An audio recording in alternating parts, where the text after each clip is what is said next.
It's the Full Court Press with Eric Frandsen and Jason Walker. Welcome back to the to the show that we're doing right now. Following the local teams, breaking down the biggest games with in-depth analysis and team interview. Join the show by calling into 435-752-1069 or text 435-339-0321. It's the Full Court Press. Rose, end zone, yes! Caught! Touchdown! They did it!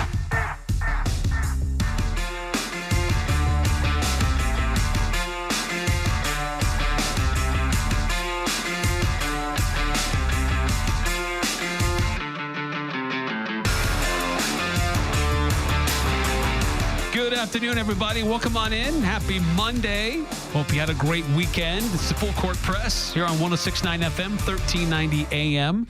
Streaming on 1069thefan.com and the 1069 The Fan mobile app. Welcome on in. A lot of different things to get through today. And the big thing right out of the gate, reminder, today we're going to 2 hours, full 2-hour show starting today. So stick around. We've got full 2 hours full of content for you. We'll get through a lot of different things going on with Utah State football. We'll hear from one of the players today. We'll hear from a former player who's making some noise and his new destination. Some stuff about the Utah Jazz that we'll get into. Projected win totals throughout the Mountain West Conference. We're going to talk gambling. That's right. So we got a lot on the docket. Interesting thing that happened in Major League Baseball over the weekend. How do other sports do things similar, and which sports can maybe take a lesson from what Major League Baseball is doing? So a lot of different things on the docket today. And of course, if you want to weigh in on any of that, we'd love to hear from you on the Young Power Sports of Logan text line, 435-339-0321. And the text line is absolutely thrilled that we're going to 2 hours. Got three different texts coming in, 5452. Hold on, I got to read this right. 2 hours! It's all caps with multiple exclamation points, yes. 9-5 with multiple texts coming in. A couple of GIFs or photos, or memes really is more accurate. About us going 2 hours, then 8968, 2 hours for a while. All right. Yes. That's the attitude. It's time. We're back in the saddle. It's go time. That means sports are on their way. As my brother would say, he's fond of telling everyone, sports have been happening. There was never a letdown. Because he's an MLS fan, follows the MLS, especially RSL, obviously. My family are all RSL fans. So sports have still been happening, but the big sports, football, basketball, those are right around the corner, and we're going to have a spike in content with football. I've got my opponent previews that are going to be coming out in the next 3 weeks. Top 25 Aggies, that is coming back, and it's starting on Wednesday. To clarify, top Aggies for 2025. There are 25 of them. There happen to be 25 who we will highlight. They're the top 25 Aggies. It's just they're not ranked. They don't have ranked. They don't have an assigned number. So yeah, it'll be the top 25 Aggies in a nondescript order. Yes, we're just starting with players and going. So we'll be revealing those throughout the next few weeks. So a lot upcoming as things really start going here in August, because it's football month. We didn't highlight that on Friday because it was August 1st, and it's the start of football month. High school football, college football, preseason NFL. We had the Hall of Fame game last Thursday, so we had July football. But, yeah, a lot of fun. A lot of fun that gets started this month. Yeah, we have high school football that starts next Friday. Not within a few days, but the week after that. So we're like a week and a half away. Like the 15th, I think it August is? 15th. August 15th. So. Yes. More from the text line 2444, 2 hours. Not as enthusiastic as 5452. You got to do better. How about the hands up emojis? That's true. You got that one. What is that supposed to like clapping? I don't know. Well, because it's almost like the field goal thing where it's like the two thumbs together and hands up. It kind of is. 6391. I usually forget to turn on the show at 4 and only catch a couple minutes at the end of the show on my drive home. Glad that I'll be able to catch all Full Court Press on my drive instead of mostly the odd couple. You're welcome. You're very welcome. I'd much rather listen to our show than The Odd Couple as well. So that's just the way it is. All right, so let's get things off. Started off with the Mountain West Conference. What the over/under win totals? So these are gambling metrics, and usually these are set to create incentives for people to put money on the line. So sometimes when there's a gambling line, it looks painfully obvious. There's a good reason for that because they're trying to encourage people to put money down. But also sometimes they actually put a lot of thought and research into these, and it's worth considering how accurate really is that. How much could we see that actually playing out? Well, it's a window into the national viewpoint on how good these teams are going to be. And it's a tool, like most gambling lines, we use them as a tool for analysis, tool for, what are people thinking, who's favored, that kind of thing. Because, we're not encouraging you to gamble. I've said maybe not way too much, but plenty on how dumb I think gambling is. But I do find these interesting for the analysis they can provide. And so I was curious which way we might lean toward on some of these. Again, if you gamble based on our advice, you deserve what happens to you. Yeah. Yes. So, but these will generally be our thoughts. And so I wanted to start out. Well, let's start out with Utah State. Let's start with, I know they're further down the list of projected win totals. And this is according to... I forget, honestly. I got it from Yahoo, and Yahoo got it from whoever paid them the most to put these lines out. Okay. It could be any one of like a dozen sports betting places. Right, yes. There are a bunch out there. So I could not tell you, but they're all pretty similar because I've been to a couple different ones, and they're all generally the same depending on who gets, because they all end up consolidating on the same one anyway, especially for win totals, just because you don't want to be the outlet that has one extra win for this team, because that can throw off, it can cost you money in the long term, to put it simply. But Utah State, I've seen them the most at 4.5. I thought saw somebody mention that Utah State was listed at 5.5 for a win total, but I only saw them at 4.5. And so that's kind of what I've been seeing is Utah State 4.5 wins on the season. And that's pretty consistent what I've seen as well. And not that I've scoured sports betting sites to see these things, but on a few different publications, a few times that I've seen these things published, 4.5 is generally what I've seen for Utah State. If anything, I think I've seen a 4. I haven't seen a 5 or a 5.5. But it's at 4.5 seems to be the pretty consistent number that's thrown out there for Utah State. And see, the thing is, I would find a 5.5 line to be better. I think. Granted, I think this actually kind of goes back to where there's a pessimistic side to Utah State from a national perspective. They don't expect the Aggies to be good. So that's the line they're putting out. But when I look at the schedule, I see 6 winnable games, like quite winnable games. Doesn't mean they're going to win all of them.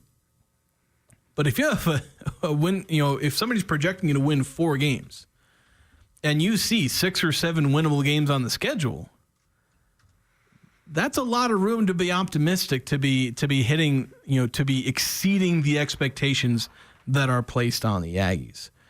So, I don't know. To me, I feel like the Aggies should be hitting the over on that. Like, there's some teams when you put them in a 3.5, 4.5 win total, you're excited when they exceed that. Because there's low expectations, and if you barely exceed that, you should be excited. I think it would be an intense disappointment if the Aggies didn't get more than 4 wins, because it'll basically mean, no improvement. Yeah. Yeah. When I look at the schedule, I can see 5 wins. I think things have to go right, really right. And the team has to kind of surprise us in a little bit of, in some ways, to get to 6, to get the bowl eligibility. It's not impossible. I certainly see that there could be a path there, but I see 5 wins as the most probable in my mind when I see this team, based on what I know about this team and based on what I know about their opponents. Yeah. And that is kind of the tricky thing, because when I look at Utah State's opponents, when I say 6 winnable games, I see 6 easy opponents. I guess that may be a better way to phrase things. there are 6 very beatable opponents on Utah State's schedule. If I had to list them off, would it be UTEP? I think Air Force is beatable. Hawaii, San Jose, so I'm up to 3. Let's see. Well, excuse me. UTEP, Air Force, McNeese, Hawaii, San Jose, New Mexico, and Nevada. That's 6 pretty beatable opponents. Now, maybe I'm underestimating San Jose, but that's 6 beatable opponents. Now, mind you, a lot of things have to go right to beat all 6 of those opponents. A lot of optimistic projections have to come true. And you're usually not hitting all of your optimistic projections. Right. You can't meet every stretch goal in that sense. But, if you manage to win those 6 games, hey, maybe you steal one against somebody else. Maybe Fresno State or UNLV aren't as good as we think they are. That could lead you. That could open the window for even more. So yeah, for me, you've got San Jose State as a win, as a winnable game. Winnable game. I think so. That's the one that I am concerned about. Yeah. All the others that you mentioned, I'm like, yes, I think those are absolutely winnable games for Utah State. The wild cards are the San Jose and Air Force games. The others, I think it will be tough. Yeah, I think that Air Force game is going to be a really early tell. It's tricky because Air Force is also kind of having a bounce back. So it's like you could have 2 teams that, who knows, maybe they're both really good and they have a really good early season game and nobody knows that maybe it was the best game in the Mountain West that year. Or it could be a toilet bowl. Who knows? It could be either of those. But I think it will be a pretty early tell. And I think as far as the difference, like the UTEP and Air Force games could be their own tells in that if Utah State wins both of those games, they're probably going bowling. I'd give it, if they win both of those games, I'd say about 70-30 they go bowling. Yeah, if they beat UTEP, they're not going to beat Texas A&M. Yeah. But if they beat UTEP and Air Force, then okay.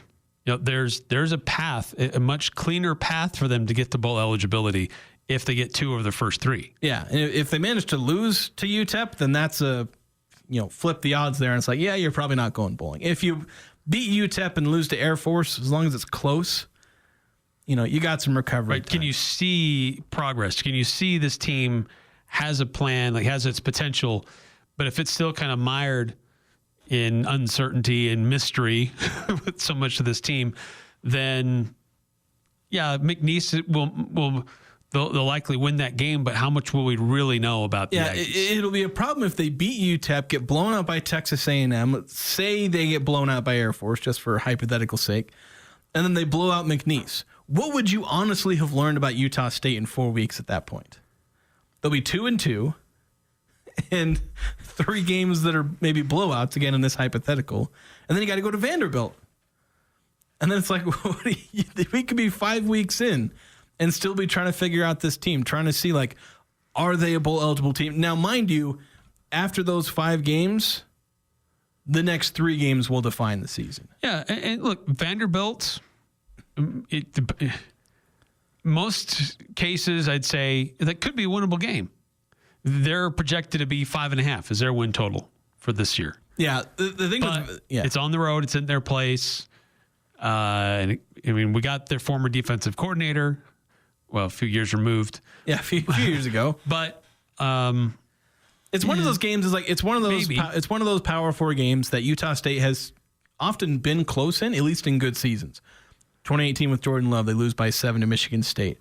Some of the years with Chucky Keaton, close against Wisconsin, close against USC. Heck, I think there was a close game against Wake Forest one year. They beat Oregon. They beat Washington State when they were still in the Pac-12. Yeah, I guess they're and still then in they beat the Oregon Pac-12. State in the bowl game. Yeah, when it was still the Pac-12, they beat both of those teams in there. So they've gotten some wins, but have been close in good years. So if they manage to beat Vanderbilt, then that would you would definitely learn something at that point. But I do find it interesting that you could be 5 games into the season and we won't know a whole lot about this team. But if there is an indecisive aspect about those first 4 or 5 games, the games against Hawaii, San Jose, and New Mexico will pretty much determine everything. Yes. Whether they're 3-2, 2-3, heck, 1-4, those 3 games against San Jose, New Mexico, Nevada, that will pretty much because those are the winnable games. I know you're not sure about San Jose State being a winnable game, but you're at home. Yeah, it's going to help that it's in Logan. Yeah, that'll definitely help. But those 3 games, Utah State's got to go 3-0 in those games. They're going to go bowling, barring a surprise where they beat Vanderbilt. Right, because the back end of the schedule is extremely tough. Yeah, I have a hard time seeing them getting more than 1 win out of UNLV, Fresno, and Boise. And 2 of those on the road. Yeah, 2 of them on the road. And then, the one at home is Boise. Doesn't matter whether they've been at home or away. It's not really helped with Boise. Looking at some of the other teams in the Mountain West, I guess let's throw this out there first before we move on to other teams. Any thoughts that you have about Utah State's win total? It's set at 4.5. Multiple publications are rolling with that. I think that's a reflection of the team last year that seemed to struggle, but also vast uncertainty about this year's team. So I'm not surprised that is the line that was set for Utah State. Could they win more than that? Yes, as we've just talked about. Could they hit that or a little bit worse? That's still very much a possibility too, because we're uncertain about the depth. Yeah, and if they get off on the wrong foot against UTEP, and if they have a slip up, like I said, 6 winnable games, but all it takes for you is to lose 1 or 2 of them. Just because you have a winnable game doesn't mean you will win it. Utah State lost 2 or 3 winnable games last year. Yes. They could have gone bowling. They should have gone bowling. If they beat Temple, if they beat New Mexico. Yeah, beat New Mexico. You had winnable games and you done dropped them. And so you can see that out of this year's team as well. And you can talk about Bronco Mendenhall going bowling. Well, he lost winnable games last year too. Could it be Hawaii? Should it be Hawaii? They didn't. They didn't go bowling. And so Utah State's kind of living on the razor's edge between having 4, 5, and 6 wins.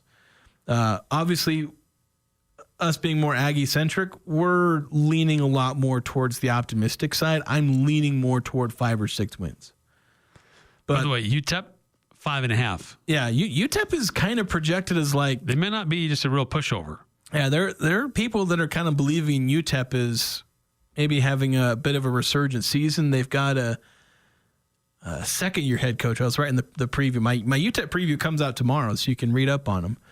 Some of the optimistic things that are around for the Miners. 435-339-0321. Your thoughts on that 4.5 projected win total for the Utah State Aggies? 9315. Don't go with 4.5 or you will look silly. I mean, I don't know if there's a single Utah State fan that would pick the under on that one. I think the general consensus is 5 or 6 wins. Obviously, there's optimistic fans that are going to see 7, 8, 9 wins because you need that optimism in the fan base, and it should be there. Yeah. But I think even the more pessimistic Aggie fans, the floor is, and right as I say this, 6-1-3-3, basement 4 wins, ceiling 8 wins. I was about to say the floor is 4 wins, so 6-1-3-3 preempting me on the text line. There you go. So yeah, and so if the over/under is 4.5, and your fans feel like the basement is 4 wins, pretty much everyone's going to take the over on that. They're going to see this team as kind of at minimum of 5 or 6 win teams, and most will lean towards 6 because everyone wants to believe they're going to go bowling. But yeah, like I said, I've revised my thoughts that I was telling people. I said they could either go 2-10 or 9-3. I'd probably revise that to say I'd narrow it down to 4 wins to I'd say the ceiling is 9 wins. I'll be honest. If this team meets, if this team manages to be a complete surprise team, who knows? They could win every game except for Boise, Texas A&M, Vanderbilt. That's possible. It's possible. So here's on the bottom of the spectrum in the Mountain West, New Mexico and Nevada projected at 3.5. At least the one that I'm looking at. I don't know if your numbers. I think we'll probably have just about the same. Yeah, I got Nevada and New Mexico at 3.5. Honestly, I'd probably take Nevada on the under. Yeah, I think I probably and I might take New Mexico on the over. I'm kind of still optimistic about the Lobos. Yeah, I think that they got something they want to prove out there. Yeah. Utah State and San Diego State at 4.5. I haven't figured out anything. I haven't even looked at San Diego State very much, and they're not on Utah State's schedule, so I don't know if I'm going to take a deep dive into them, but they should be bouncing back anytime soon. They're basically in the same situation as the Aggies. Team that was fantastic in the 2010s for the most part, And then since 2021, those teams met in the 2021 Mountain West title game. And since then, they've both been mediocre or garbage. Yeah. They were kind of both garbage last year. Yeah, second-year coach, Coach Sean Lewis in his second year. See if he gets things turned around for them. Wyoming, Hawaii, and Air Force at 5.5 on one publication that I'm seeing. Yeah, I saw Hawaii at 6.5 in some, and I wasn't sure. 6.5 was like, that's crazy. Hawaii at 6.5? Seems a bit much. Yeah. Colorado State and Fresno State at 6.5. I think that's pretty fair. Both those teams are expecting to go bowling. Maybe one of them manages to get 7 wins. I'd think Fresno State probably hits the over on that, but not sure about Colorado State. A lot of people like Braden Fowler-Nicolosi. I don't. Not nearly I as think much. there's some fool's gold with the Rams. Then let's see. Then we've got San Jose at 7.5. Yeah, that's where a lot of people are really liking San Jose as like the third best team in the Mountain West. I'm not sure if they're reaching that point, but they've certainly been establishing a new baseline. Similar to how Utah State established their new baseline in the 2010s, San Jose is doing that with the 2020s, where their new baseline is borderline bowl eligible or actually bowl eligible for I think 3 straight years now. They've been bowl eligible and obviously winning the title in 2020. So interesting to see if they'll go beyond that because I don't think they've won more than 7 games outside of 2020, and I'm not sure I can't remember if they played enough games. They would have won that many in 2020 with how well they were playing, but I don't know. That seems really high for San Jose. Yeah, and then UNLV at 8.5 and Boise State at 9.5. I'll be honest. I don't care who you are. Picking an over on a 9.5 is a dangerous proposition. Yes. Mind you, picking the under on 9.5 also is a dangerous proposition when it's Boise State, but it's like 10 wins or bust? That's hard. Well, and they just released the top 25 coaches poll preseason. Yeah. And Boise State's on there. Yeah, Boise's at 25. Texas A&M, it's always tricky saying the Aggies whenever I'm talking about Texas A&M or New Mexico State, but another of Utah State's opponents in the top 25. Texas A&M number 21. 21, which felt a bit low. Most of the projections I've been seeing when I look at ESPN, SP+, Phil Steele, their average ranking by a lot of those metrics is like 13. They're down at 21 in the coaches poll. Yeah, very interesting. Kind of interesting. My preview on them coming out later this week as well. So those are some of our thoughts about what's going on with the Mountain West and predicted win totals. By the way, quite a few teams in college football getting first place votes in this coaches poll. Texas getting 28, Ohio State getting 20, Penn State 14, Georgia 3, and Clemson getting 2 first place votes. That's how it should be in the preseason. There's a lot of uncertainty. Yeah. All right, 435-339-0321. Love to continue to get your thoughts and reactions to the projected win totals for the Mountain West Conference in this upcoming season. Fall camp is underway. We'll continue to hear from the players and the coaches and continue to get your texts as well. 435-339-0321. No matter what the conditions, DD Auto and Salvage can get your vehicle up and off your property. Now is the time to plan to make extra cash by calling DD Auto and Salvage and moving that old vehicle. Let them pay you for that junk vehicle. DD Auto and Salvage makes it so easy to get rid of your junker vehicles, paying you the most money possible. If you have metal, DD Auto and Salvage in Logan wants to pay you today. Call 787-1204. That's 787-1204 today. See store for details. While you're making memories this summer, on the lake, in the mountains, or around the fire pit, Adams Wealth Advisors is here to help you plan for days to come. Adams Wealth Advisors loves being your trusted neighbor and believes that smart financial planning is the key to a life well lived.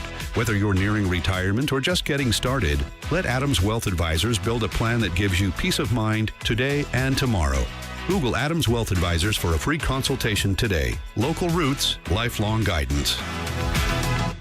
Spend less time at the post office. With Formax and Mint mailing systems from Les Olson IT, you can quickly, accurately, and easily process your outgoing mail and even save on postage. Fold your documents, stuff and seal your envelopes, print addresses, weigh and measure to apply proper postage, all with the click of a button. With multiple model options available, you're sure to find a Formax solution and Mint mailing device that perfectly fits your business needs. Les Olson IT. Now Mountain Valley Heating and Air Conditioning wants to help Cache Valley feel the love. Mountain Valley Heating and Air is giving away 5 fully installed heating and air conditioning units free of charge. Go to mountainvalleyhvac.com and help make a difference one home at a time. That's mtnvalleyhvac.com. Nominate prior to September 1st, 2025. See website for all details.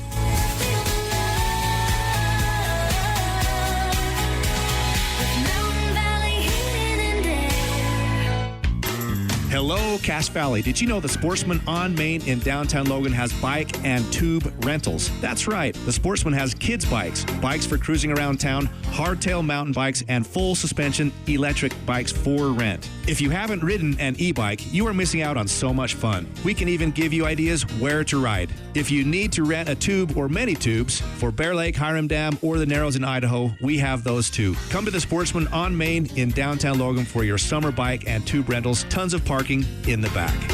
Northern Utah and Southern Idaho's home for sports. It's the Full Court Press on Sports Talk Radio, 106.9 FM, 1390 AM. The Fan.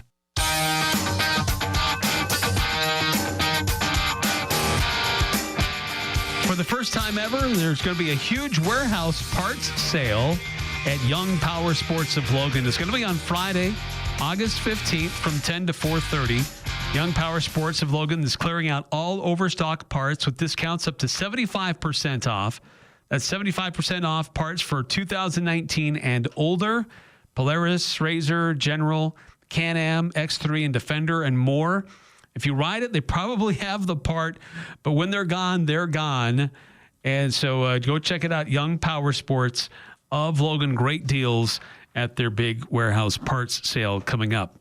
And they sponsor our text line, 435-339-0321. It's 6391 texting in, saying, I'll be at the Texas A&M game, hoping for the win of the century. Hey, you know, last time they were there, they played well. I think it was DeAndre Burrell, Gary Anderson, and the Aggies were actually, Utah State Aggies were playing pretty well and made Texas A&M uncomfortable. Well, they dang near had a rally because, like, with 6 minutes left, they were down like 38-17. But then they got it to 38-30 with 25 seconds left. Recovered an onside kick and were basically throwing passes down the field. DeAndre Burrell ended up fumbling it as he was trying to scramble around. That's how the game ends, is they lose a fumble and Texas A&M kneels it out. But they dang near pulled it off there because, again, they were on like the Texas A&M 40-yard line, hucking passes downfield, trying to get something. You know, if one play goes right, you know, that game could have been really interesting. Yes, very different story. So have fun at that Texas A&M game. 6391, super jealous. 9315. Utah Urban Meyer scenario. I want to see with Bronco and shock value being very high. Okay. Thanks, 9315. Let's find out more about the players who will be involved in those games. Noah Avinger, he's a new player for Utah State, comes to USU from New Mexico. And this is a player who could be a real impact player on defense.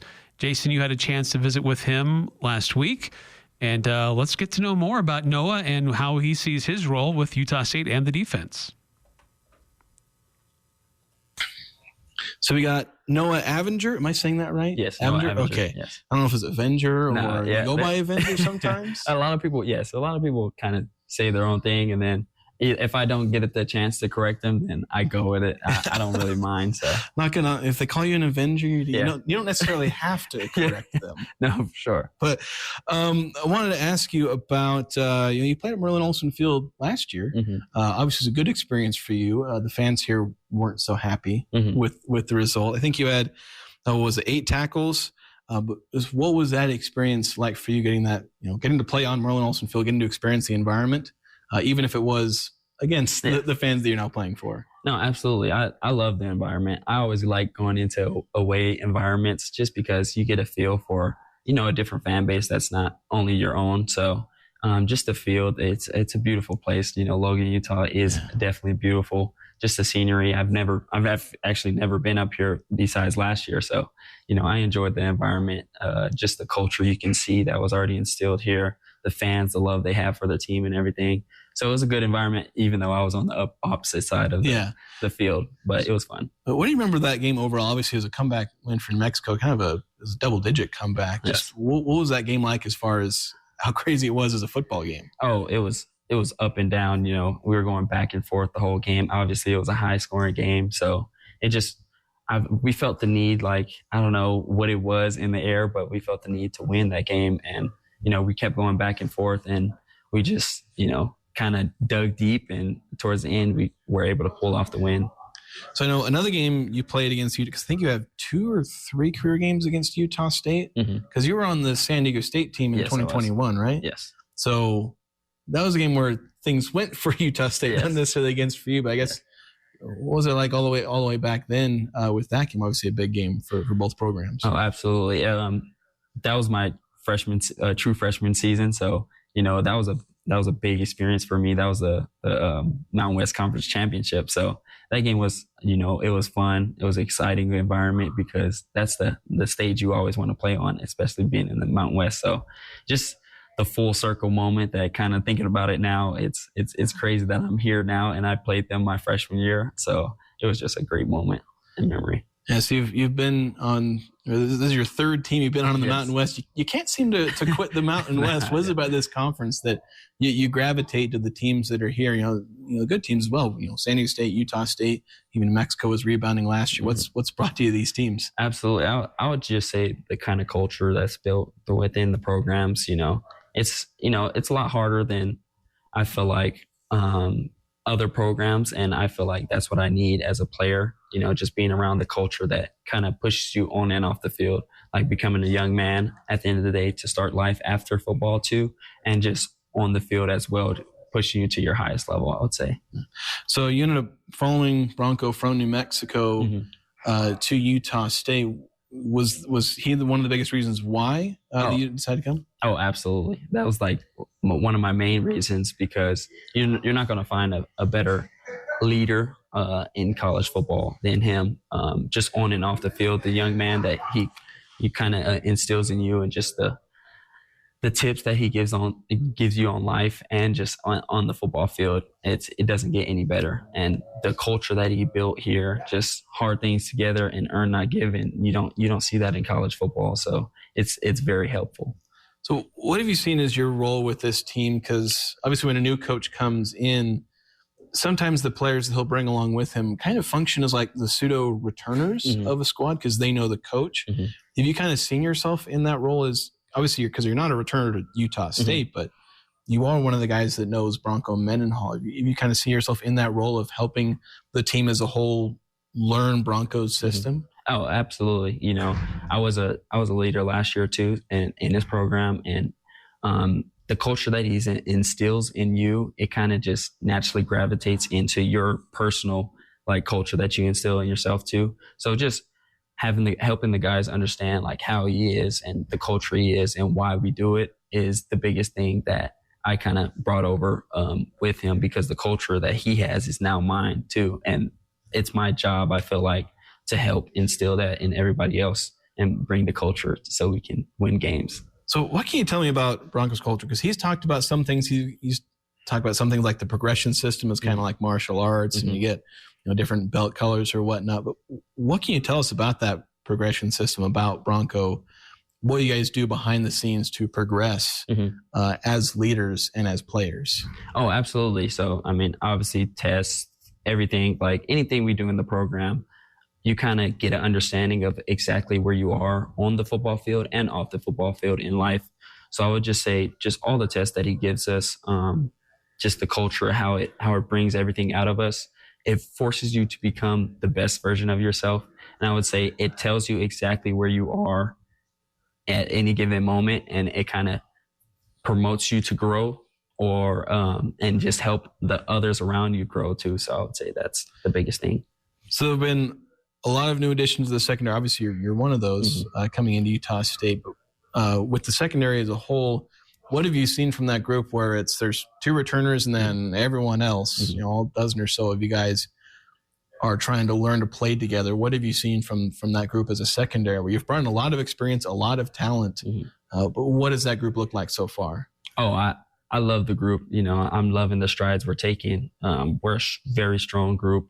I feel like, you know, we're forming the bond with each other, because that's where it starts, forming the bond off the field, coming together as brothers, because as a DB group, you have to have that relationship with each other to play well on the field. So I just seen the growth, like not only on the field, but off the field. So just the mindset that all the guys have, it's going to be exciting to see this year.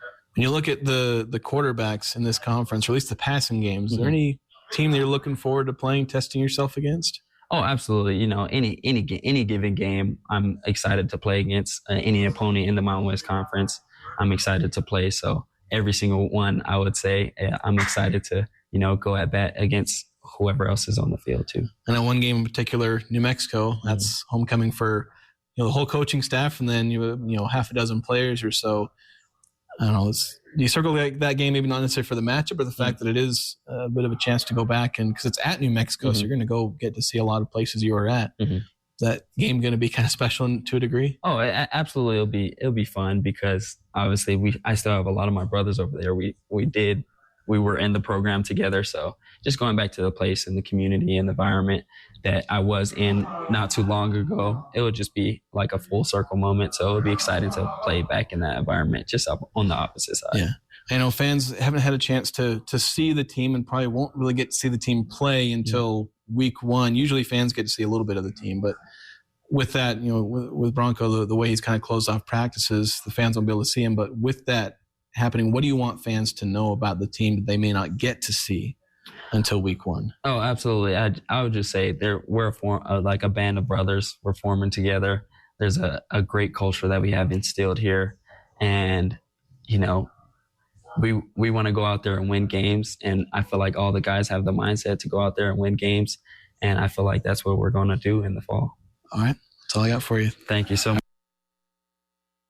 Noah Avinger. There's some good hype around him coming to Utah State and what he could do in that secondary.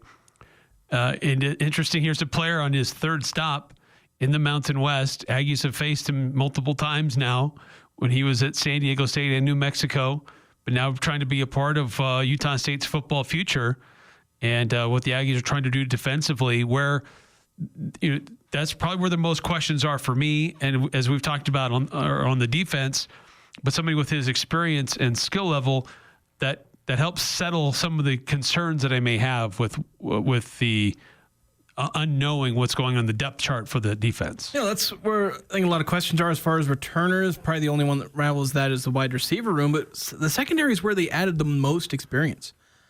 Like, they don't have a ton of returning experience. Noah Flores and Ike Larson is basically it, but that's not bad experience, especially in the case of Ike Larson. And Noah, I think, got a few starts last year as well, but a bunch of the guys they added have started a lot of games, have played a lot of snaps where they were at previously. So I think the secondary should be fine. Yeah. So your thoughts on that conversation with Noah Avinger and what he brings to the table for Utah State defense? 435-339-0321 with a lot of high praise for Coach Mendenhall and what he's building here at Utah State, and why it was a no-brainer for him to follow Coach Mendenhall to Logan. And more texts rolling in as well if you want to chime in. 435-339-0321.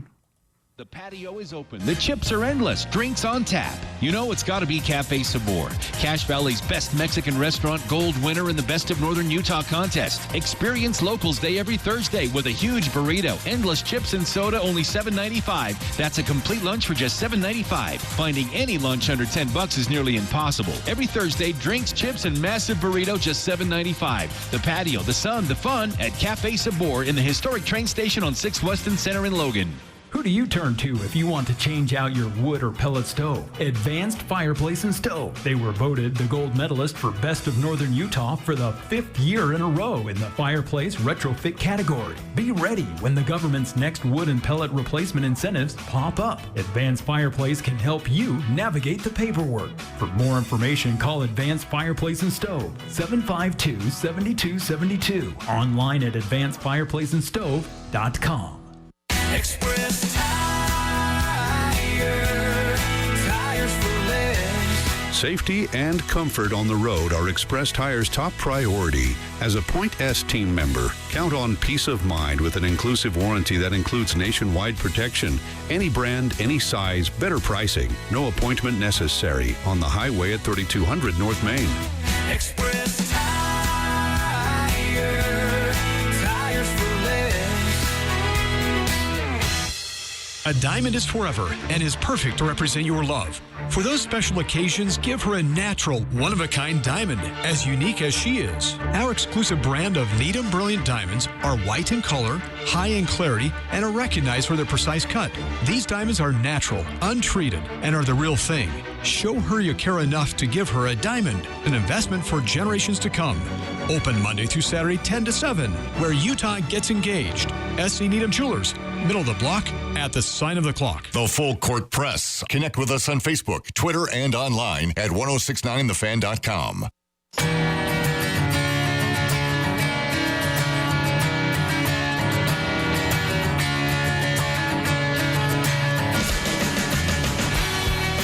Welcome back to the Full Court Press. Eric Frandsen, Jason Walker. A full 2-hour show starting today. So if you missed any part of the first hour, just stick around. We'll have more in the second hour. Yep. From 5 to 6 here on 106.9 FM, 1390 AM. Of course, we podcast it as well. So if you miss any part of it, you can always listen at your leisure. Got a few texts coming in, 2444. I could see UNLV being a bit overrated and falling off from last season. I think they'll be solid, but I wouldn't predict them into the conference title game with Boise State, as many are. Yeah, I'm getting the feeling that UNLV is getting overrated, but I wouldn't want to predict them to have a bad season because, Dan Mullen's coming in, and the Dan Mullen Bronco Mendenhall comparison, they're both in a very similar spot where it's the hype of them being good coaches is based off what they've done at other places, but they both stepped away and weren't really in the modern transfer portal NIL version of college football. So they're coasting on a lot of previous success. Are they going to actually bring that to the teams they're on? We'll see with both. But of course, Utah State, UNLV in different positions where UNLV is trying to propel themselves off of a big season. Utah State's rebuilding, so it's kind of an interesting scenario with both. Definitely a lot of hype around UNLV. Yeah, and they think they're the bee's knees. There's people that are saying UNLV, they're literally saying UNLV is going to be a better anchor for the Mountain West than Boise is for the Pac-12 in football. I'm like, yeah, what meth you smoking down there? It's a bit of a stretch. We'll have to wait and see. 9315. Let's try that again. That first text was weird. What I meant by that is when Myers first came to Utah, they didn't expect him to do anything. But the first season they went 11-2. Next season they went a perfect 12-0. Well, I don't know that people didn't expect Myers to do anything because Utah was okay, and Urban Meyer had success at Bowling Green, and it was a very exciting style of football. I think he still exceeded expectations at going 11-2 in his first year. I don't know that they expected that, but it's not like he really blew everybody out of the water. Like, oh my gosh, where did this come from? Well, I think going 11-2 and then 12-0, that probably blew everyone out of the water. The second season, yes, but it's not like he came out of nowhere and they didn't expect the team to be good. They didn't expect him to be that good that fast, I think. Yeah, and that's fair. I can get that. Speaking of somebody who may be getting good that fast, this is the NFL, and we've seen clips here and there, but sometimes you see this in training camps. Oh, that's nice. You look what the rookies are doing. But what's interesting is that you keep seeing them, and you see them again, and you see them again, and then you hear coaches talking about them. Jalen Royals is turning heads in Kansas City, and Coach Andy Reid of the Kansas City Chiefs has some high praise for Jalen and how he's performing so far. He's doing a nice job, too. He's catching the football well, strong. Looks like the quarterbacks trust him. That's a big part of it. You can, as you watch, you just you see who the quarterbacks are going to, and there's a certain trust that they're developing here in that kid. So that's, that kind of speaks for itself. Yeah. Yeah, he's in a lot of drills that we've seen and some of the posts that I've seen from those following the Chiefs. Royals has kind of moved up and has become a bit of a favorite target of Patrick Mahomes. Yeah, and the fact that it's Patrick Mahomes who's often throwing to him is the key, because you can get your training camp superstars that are training with the third team and they have 5 catches in a preseason game and everyone thinks, well, that person's going to be an underrated star. But Jalen Royals is playing with the first team. Some of that is because there's some injury concerns or, well, suspension concerns for one of the wide receivers. But this is a guy who is clearly, built himself up to have a role with the offense, at least most likely have a role. There's still a chance that he's a training camp preseason superstar. But if you're practicing with the first team, that means you're probably going to at least take some snaps with the first team early on in the season. And as I've gone on at length, if you can get yourself on the field with Patrick Mahomes as a wide receiver, at that point, you run the routes good, and a lot of things are going to happen that are good for you. A lot of good things follow. And the fans love his last name for good reason. But besides Coach Reed speaking to the media recently, Jalen did as well. So let's hear what he had to say. I would say the best part is just, being out playing football. That's probably everybody's favorite part. And probably the worst part is just probably the heat. It's been real hot this couple of days, so definitely that. I feel that you developed the chemistry with Pat so quickly. Just leaning on me and me just trusting in him. Definitely that. And just, learning from him and do what he says, honestly. So. What's been the biggest challenge in just transitioning from college to this level? Probably how fast everything is. Everything's a lot faster, quicker. Decisions, defense is a lot different than college. And just, getting up to speed with that is probably the biggest transition. Have you been pleased with your progress in that? I feel like I've been doing really well. So. Yeah, how do you put chemistry at the holes? I mean, he sees things a certain way. Do you sit by him in the meeting room? And what are some of the things that you do? Yeah, in the meeting room, he tells me everything I need to do. And then, off the meetings and stuff like that, while I'm just out here, he'll tell me, corrections and stuff like that. And then, obviously after the play, he'll let me know on the sideline. So definitely that. I guess easier thing when you're doing a route and he tells you what he wanted the day before and he puts it on you. Yeah. He's so well. Yeah. Yeah. I mean, it's complicated, I would say, but like there's times where it's like, I'm still a rookie at the end of the day. So I'm trying to learn everything and he's, wanting me to be, up to speed. So it's just balancing that. So, yeah. I guess is it a learning just because he can say one thing and do it so quickly for you as an example? Yeah, I would say, because there's a couple routes, like, I want to say this couple of days ago, I ran a little out route type of thing, and he wanted it a certain way, and then a couple of days after that, that same instance popped up, and then I ran it like that, so stuff like that, yeah. How important it's been to have a lot of guys who have experience with you, Collie, Lewis, even Mark, these figures were in your ear and just mentoring you, just helping you get up to speed and just saying, hey, just waiting to do Yeah, it's great having those type of guys. I feel like they provide a great, mental aspect to me, and they're always pushing me to keep going, even when long drive drills is tough. And then I would just say they keep pushing me for long drive drills, and then even in the meetings, they're correcting me when I do my mistakes and stuff like that. So. How much did your rookie class kind of lean on each other and kind of built a little relationship and just like it's your own rookies going through it together? Yeah, we're all, in the same dorm room. We're all right there. So we're all going through this, process together, learning the playbook, learning how Coach Reed likes his offense, and then with Coach Embry, how he runs his receiver room. So we're all just learning and just trying to stick together. So. Any rookie duties that you figured that aside? Probably snacks right now, so. You got fun with your last name here in town. Yeah. Right. You heard a lot about that. You become a Royals fan in the process. I'm from Atlanta, so I'm still a Braves fan at the end of the day, but, I'm still embracing on that, Royals. I went to one game a couple days ago, or not a couple weeks ago, but, just trying to embrace my last name for this fan base it's been pretty cool. It's once in a lifetime, that everybody sees Royals in the back and plays for the Chiefs, so it's great. Were you here to pick 85 as a number? A lot of people was. I think Rob Tonya has it, so unfortunately I can't get it, but yeah. Have you heard Have you heard the Let's Go Royals chant? Yeah, every time I walk in, and that's all I hear. So it's been amazing. There you go.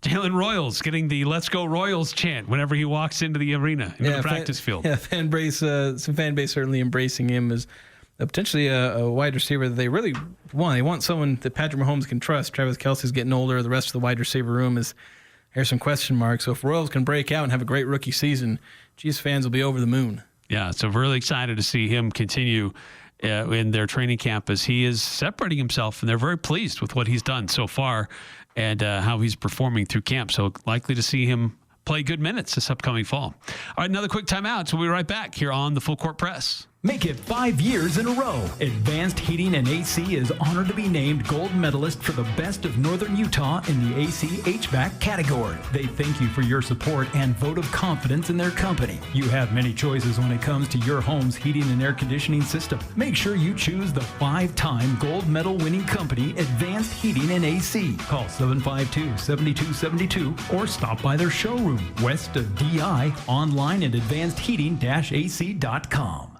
Hi, it's Emily, and here at Serenoni, we believe everyone deserves the perfect blanket. That's why we offer a wide variety of sizes and fabrics, from our softest minky to cozy lush, breathable bamboni to textured waffle. So you can find the perfect fit for babies, teens, grandparents, and everyone in between. Established in 2006 right here in Logan, come visit us and find the perfect blanket at our store on 10th West next to iFit. Serenoni, wrapped in comfort, gifted with love.